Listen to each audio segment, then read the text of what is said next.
Ok, oui, bonjour, c'est le Rekido, c'est reparti pour la lecture analytique du manga Dragon Ball Super écrit par Akiki, bricoleur en manga, et son assistant en CAP alternance Toto. Comme d'habitude, un système de points d'exclamation, c'est qu'ils veulent pas regarder l'histoire derrière l'histoire, faites soit deux.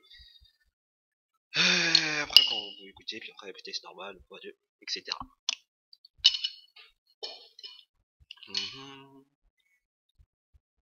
Un peu. Ouais, c'est parti, hein.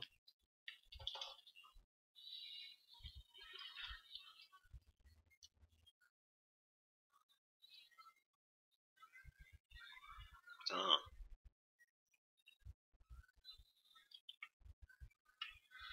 Qu'est-ce qui se passe encore?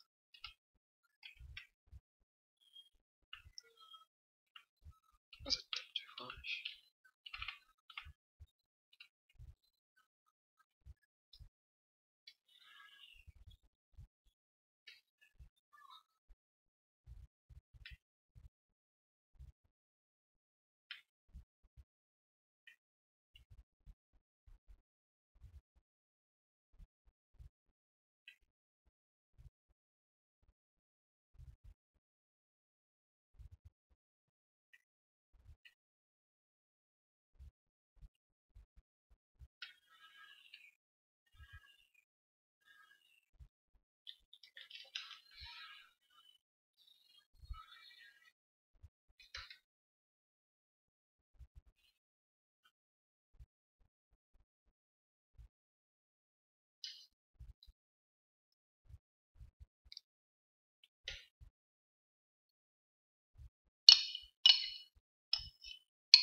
C'est lui.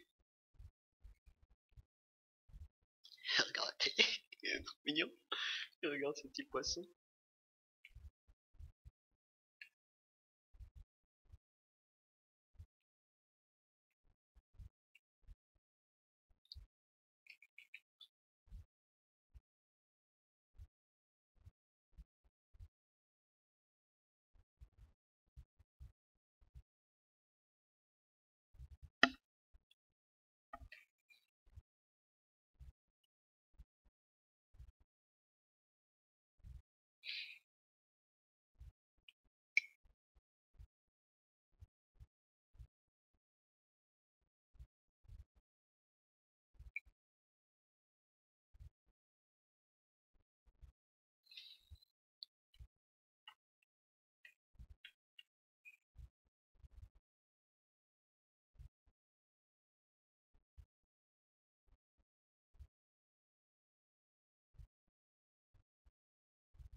profite pour placer ça ici. On parle de la sagesse de là, le Namékien. Il dit quoi? Bon, je sais pas si entre temps il change les légendes des Dragon Ball. Je me souviens pas tout exactement. Mais bon, si c'était que ça, je vais te dire. Là, il dit le vieux Namek, parce que lui il veut se servir des Dragon Ball pour exaucer un souhait pour se venger. Il dit le vieillard, enfin, le vieux Namek, l'ancien. Bah c'est le doyen. Si Dragon Ball est toujours là, c'est qu'il a envie. Si c'est le dernier Namek, c'est lui.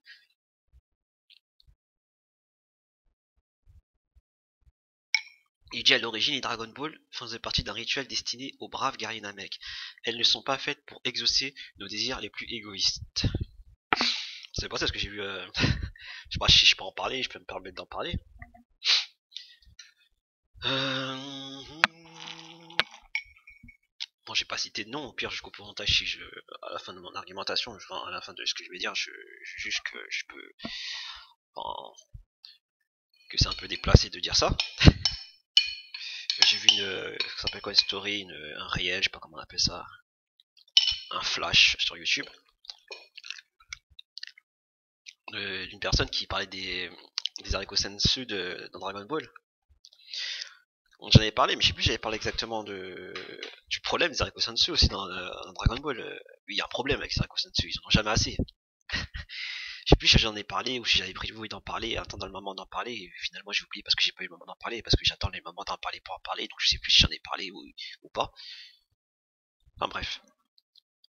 Bah, le délire avec Maître Karine, de la tour Karine, avec ses consensus, c'est que, voilà, quoi, il en a. Ah, je crois que je sais plus, j'en ai parlé, bref. Je me rappelle à l'époque, ils avaient des gros sauts, il y avait plein d'haricots sans dessus, haricots magiques. Mais dès qu'ils ont un problème, ils en ont jamais assez. Bon, c'est du bricolage. Je sais pas, t'as des sauts d'haricots sans dessus et t'en as jamais assez alors qu'ils ont pas des problèmes tout le temps. S'ils auraient tourné la tournure d'une façon humoristique du style, par exemple dans Dragon Ball Super, Maître Karine il est devenu dépressif, il est super gros, il fait que manger des haricots sans dessus, c'est pour ça qu'il n'y en a jamais assez. Ça aurait été marrant, ça aurait été du bon bricolage, ça aurait été du comique de galère, je sais pas comment on appelle ça, genre il est mis en galère parce qu'il est en dépression, il mange tous les haricots magiques et à chaque fois il en a pas assez, tu vois, Maître Karine, il est super gros, mais non, limite la tour épanche, mais je dis n'importe quoi, pour vous dire qu'on voit que Karine il a grossi dans Dragon Ball Super et c'est pour ça qu'il y a toujours une carence en haricots magiques. Ça c'était ce que, je sais pas si je l'ai dit ou non, c'était pour faire en profiter pour en parler. Après, enfin voilà quoi. Je cite pas la personne parce que je veux pas qu'elle le prenne mal ou quoi que ce soit. Hein. C'est juste pour ça, sinon j'aurais cité. Au cas où elle le prend mal, enfin c'est pas pour le prendre mal ou quoi que ce soit. Hein. Enfin c'est pas une attaque ou quoi que ce soit, ça m'a fait réfléchir aussi. Bah, cette personne, elle disait, je pense pas qu'elle va regarder ma vidéo, donc voilà quoi. Autant en parler tranquillement et c'est pas besoin de citer son nom si c'est pour la mettre mal à l'aise. Que dans Dragon Ball, ils comprennent pas pourquoi, les haricots magiques ils implantent pas partout, ils sont toujours en galère d'haricots magiques. Oui, je suis d'accord avec lui, c'est exactement ça, tu vois. Après, c'est un peu comme les Dragon Ball, la tour Karine, c'est un lieu saint, c'est un lieu saint, je crois que c'est un lieu saint à l'époque de Dragon Ball. Après, il y a le palais divin en haut, mais ça reste un lieu saint. En haut, il y a Maître Karine. Il y a Maître Karine. Et c'est un peu comme les haricots magiques, c'est un peu comme les Dragon Ball. C'est quelque chose de divin parce que les Dragon Ball ils exaucent des vœux, mais les haricots magiques ils peuvent guérir de n'importe quel. Enfin, pas je sais pas, ils peuvent te guérir, t'as un membre arraché, tu manges un haricot magique qui repousse. C'est magique, c'est divin. De par leur aspect divin, tout objet magique ou aliment magique avec des pouvoirs divins doit être gardé par un sage. Par exemple, dans Dragon Ball, les Dragon Ball, ils sont gardés par les Namek, qui c'est un peuple sage et qui c'est le doyen. Ils peuvent exaucer des vœux, mais on va pas, c'est pas quelque chose qu'on utilise comme ça, parce que c'est quelque chose qui détient des pouvoirs divins et saints, qui doit garder un équilibre. Et je pense que les haricots magiques, ils ont cette même essence. Certes, Maître Karine, il peut planter des haricots magiques partout sur Terre, ou limite faire un vœu avec les Dragon Ball pour qu'il plante des forêts d'haricots magiques. Mais ça reste un, un objet, un aliment divin. Donc tout objet et aliment divin avec des pouvoirs extraordinaires doit être gardé par un sage. Et le sage, c'est ce que je veux dire par là, c'est qu'il doit, le maître sage, il doit aussi dire que ne les utiliser qu'en cas de nécessité. Donc oui, c'était marrant ce qu'il disait. Oui, c'était pas faux non plus ce qu'il disait. Mais il faut garder aussi l'aspect enfin, mythologique, mais aussi l'aspect divin. L'aspect que c'est pas parce que tu as un objet qui peut permettre de tout faire qu'il faut en abuser. Et c'est pour ça que tout objet avec pouvoir extraordinaire est forcément gardé par un doyen, un maître. Comme les doyens, les Namek, ils ont des Dragon Ball parce qu'ils sont sages. Ils utilisent pas les Dragon Ball, ils peuvent les utiliser pour faire ce qu'ils veulent, mais ils ne le font pas. Parce que ça doit être gardé par un sage. Pareil pour les haricots magiques. C'est la tour Karine. Karine, c'est un sage. Pour atteindre la tour Karine, il faut passer des épreuves. C'est pas pour planter des. T'attends pas, tu montes pas la tour Karine pour finalement passer à côté d'une forêt et aller chercher des haricots magiques. Après, c'est pas une critique ce que je dis. Ce que je veux dire par là, c'est que c'est tout à fait normal en fait que les haricots magiques se trouvent que sur la tour Karine car c'est un objet divin. Donc il est gardé par un sage et qui l'utilise avec parcimonie. C'est pour ça que les Dragon Ball, tu lui mets sur la planète Freezer, la planète des Saiyans, bah, ils vont en abuser. Parce qu'ils n'ont pas la sagesse pour avoir ce tel objet, ça fait partie des équilibres. Les haricots magiques, ils sont gardés par un sage qui peut garder l'équilibre des choses. Sinon, ça n'a plus de sens. Voilà ce que je voulais dire. Et c'est pour ça, je sais pas si c'est dans GT ou ça, parce que franchement, GT, j'ai essayé de regarder là, c'est impossible à regarder. Enfin, j'ai jamais regardé, mais j'ai essayé de me forcer à regarder. Bon, je parle un peu rapidement, si je parle faire une transition, pour voir si je peux prendre le Gogeta 4 dans Fighter Z, l'acheter, tu vois, parce que j'aime pas acheter des personnages comme ça. Il faut que je connaisse leur histoire. Si je connais pas son histoire, je peux pas savoir si je suis attaché à lui. Parce que je m'attache pas à n'importe qui sans connaître son background, je sais pas comment ils disent. Enfin, son histoire. C'est un personnage, donc j'achète pas n'importe quoi. Et je sais plus si dans quel Dragon Ball, si c'est un fan série ou quoi, c'est que le fait qu'ils ont trop utilisé Dragon Ball, ça a créé je crois que c'est dans Dragon Ball GT, hein. Ouais, je crois, je sais même pas en fait. Non, c'est. Enfin bref. Abuser trop d'un pouvoir divin, ça crée un cataclysme. Et les haricots sensu, si t'en abuses trop, c'est difficile à dire, mais forcément, ça va créer un déséquilibre quelque part. Même si c'est pas à la même échelle que faire des vœux, mais dans la logique, ouais. Enfin bref, ouais. Mais sinon, ce qu'il disait, c'était logique, c'était marrant. Mais sur l'aspect spiritualité, bah non, c'est tout à fait logique que Karin il plante pas ses haricots partout, c'est tout à fait logique.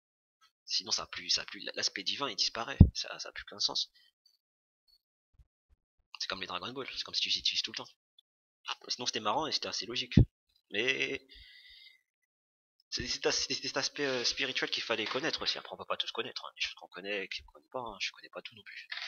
Même si je me auto-préclame Rikido, il y a peut-être des choses qui m'ont échappé, hein. Enfin bref, c'était un peu long là.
Comme par hasard. Non mais la synchronicité du bricolage artisanal de Maître Toto et Akiki est vraiment extraordinaire. Je sais pas, ils auraient pu faire des péripéties avant que le mec il trouve la boule. Ils auraient pu le faire chercher un peu pendant, je sais pas, au moins une dizaine de pages. Oh mon dieu. Ah mais c'est trop rapide de trouver comme ça. Il n'a même pas fait de recherche. Vas-y, il me saoule.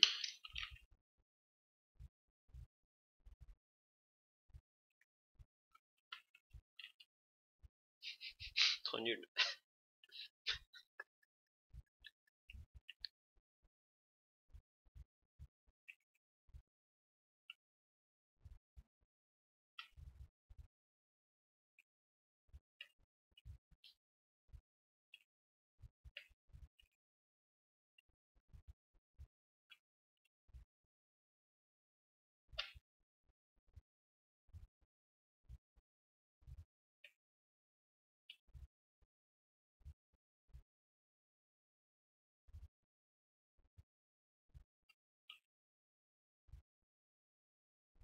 Taka, Takarapto, Totorombo, Pupirito, Baro.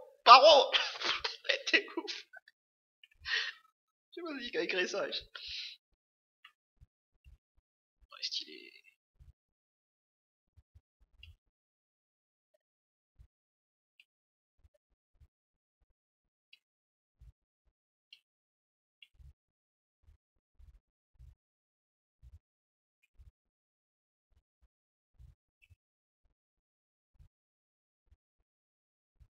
Vas-y, s'il te plaît, je peux pas être ça.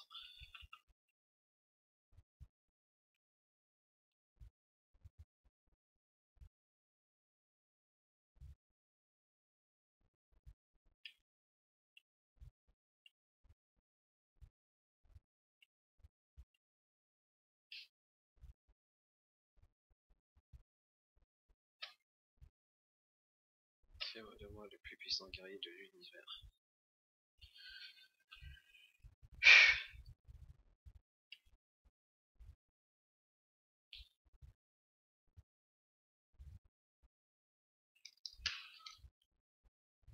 Donc là, Poupolon gauche, pourquoi il dit quoi? Le plus puissant guerrier de l'univers. Là, il dit, tu veux être le plus puissant guerrier de l'univers, tu veux donc devenir l'être le plus fort hormis les dieux eux-mêmes. Qu'est-ce qui désigne par les dieux eux-mêmes? Les cailloux, les dieux de la destruction, ou ceux qui ont un pouvoir divin? Parce qu'il faut savoir une chose, les cailloux, peuvent être forts, mais ils peuvent être dépassés par n'importe qui, donc ils ont rien d'exceptionnel. Donc les dieux, ils parlent de qui exactement? Donc forcément, ils parlent des Akashi, des dieux de la destruction, mais les dieux de la destruction, ça peut être n'importe qui. Donc moi, ce que je laisse sous-entendre, c'est que le dragon, il peut te rendre plus fort, en tout cas ce dragon, parce qu'ils ont ça, tous un pouvoir qui leur est propre, mais pas au-delà du niveau divin. Ça veut dire qu'à partir du ki divin, il peut pas te faire avoir un ki divin. C'est ce que ça veut dire. Il peut te rendre plus fort, mais le ki divin, il peut pas l'atteindre. Il peut pas te faire atteindre un ki divin. Moi, c'est la seule explication que je trouve. Parce que dans Dragon Ball, ce qui est défini par Dieu de puissance, c'est quelqu'un qui a un ki divin. C'est pas un Kaio, ça veut rien dire. Bon, on va voir par la suite.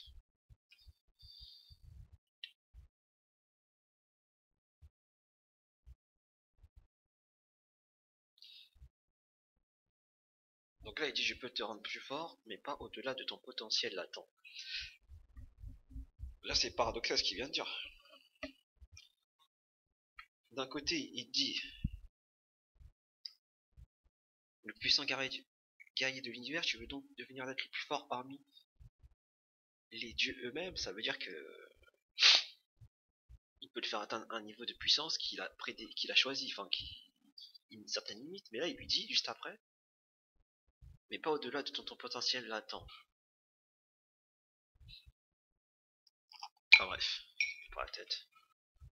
Alors, c'est impossible pour moi. Oui, c'est hors de ta portée.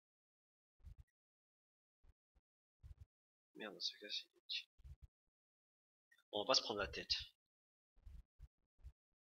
Donc le dragon, il peut le rendre plus fort, et pas au-delà de son potentiel latent, ça veut dire son potentiel max, je pense, qu'il peut atteindre. Cependant, il lui propose un pacte. Tu peux devenir le plus puissant si tu acceptes une certaine condition. Ah, c'est le pacte du dragon, hein, c'est un dragon maléfique.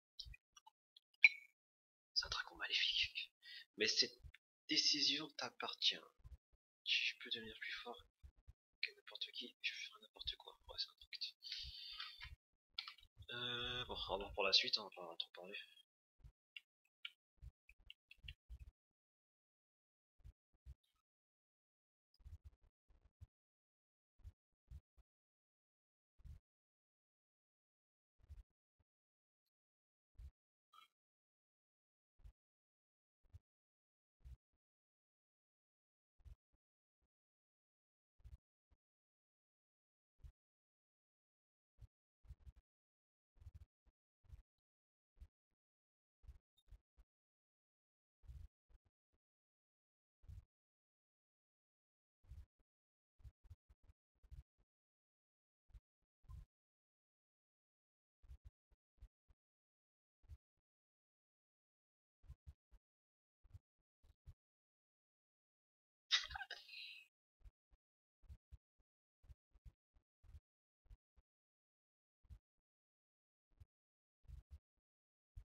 Donc là, si j'ai bien compris, il a utilisé le Hakai, d'après l'explication de Vegeta juste avant.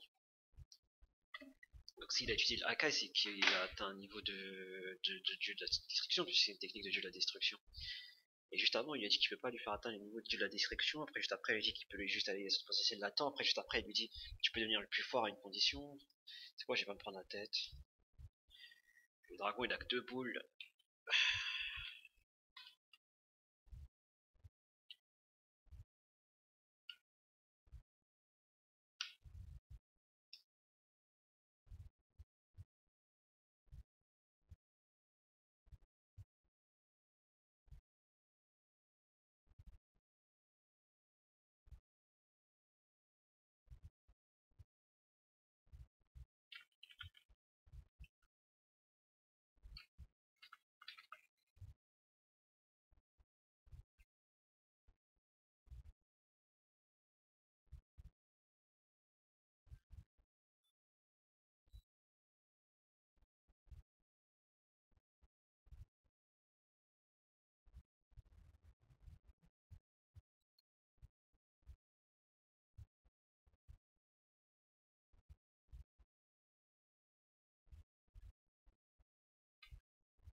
Oh non, après, elle a coupé ses cheveux.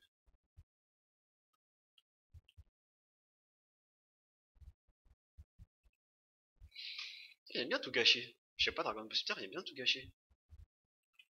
Il avait un style avec ses cheveux longs là. Le plus fort de l'univers. Ça sert à quoi de faire ça pour les couper juste après? Sinon, ils aiment bien faire ça en fait. Ils aiment bien faire quelque chose et lui faire mal après.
Ah, c'est bien dessiné les combats là. Tout ce qui est, tout ce qui est mouvement.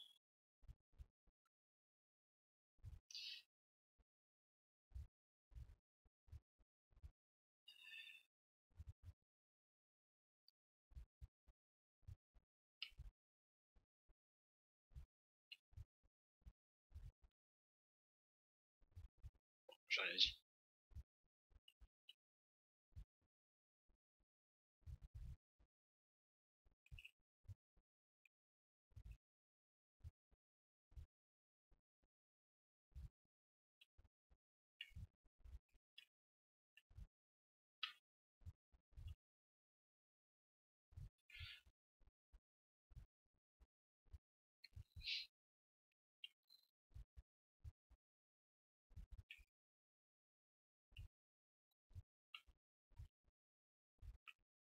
Non, c'est la caille.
Bon, allez, pourquoi pas, ça passe, hein.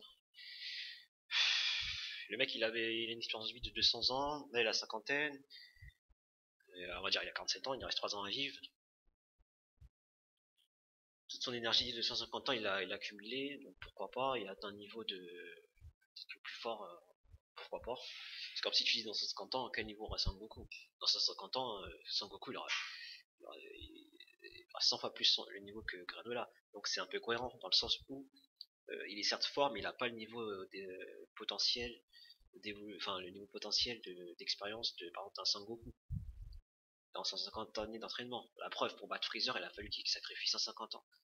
Donc c'est cohérent pour l'instant. Je trouve que c'est pas mal comment ils ont aménagé le fait qu'ils puissent atteindre un certain niveau. C'est ce que je craignais dans la vidéo précédente. Je dis comment ils vont trouver des personnages qui peuvent atteindre un certain niveau. Pourquoi pas? Ça passe. Là, ça passe. De toute façon, la Sagamoro, ça a passé, même si après ils sont partis en cacahuète, comme j'ai signalé. Là, ça passe. Ça passe, mais quand une histoire, ça doit être cohérent sur le long. C'est pas des parties qui sont cohérentes tant qu'elles sont incohérentes. Enfin bref, on fait une analyse de toute façon. Parce que, en soi, le manga il passe pas parce qu'il y a trop d'incohérences, etc. Mais je voulais juste faire la remarque qu'ils ont bien aménagé le niveau de puissance pour l'ajuster. Je trouve personnellement.